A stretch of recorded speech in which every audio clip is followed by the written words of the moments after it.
On to our top story now this hour. A man who has been on the FBI's most wanted list for more than a decade now is reportedly on his way here to New York to stand trial. He was captured in one of two raids by U.S. Special Forces in Libya and Somalia. Eyewitness News reporter Lisa Colagrassi is outside the federal courthouse in Lower Manhattan for us. Good morning, Lisa. Good morning, Michelle and Phil. And Anas al-Libi is being detained by the U.S. military in a secure location outside of Libya. That's all they will say at this point. And you mentioned that FBI's most wanted list. Well, al-Libi has been on that terrorist list since it started right after 9/11. He is known as Anas al-Libi, one of the top Al-Qaeda leaders and the alleged terrorist mastermind behind the deadly twin bombings of the U.S. embassies in Tanzania and Kenya. More than 200 people died, thousands injured. Al-Libi was under indictment for the 1998 attack and on the FBI's most wanted list with a bounty of $5 million on his head. The 46-year-old was grabbed outside his home in Tripoli, Libya, Saturday after 3 cars suddenly surrounded his car. Special commandos smashed his window and grabbed his gun.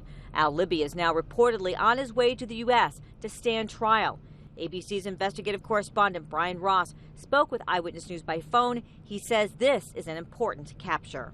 He's one of the few remaining major figures who was close to Osama bin Laden. He was deeply involved in the planning for the attacks on the 2 U.S. embassies in 1998, and he has continued to lead Al-Qaeda forces in Libya, a very disruptive factor there. At around the same time, U.S. forces attacked a terrorist stronghold in Somalia, south of the capital of Mogadishu.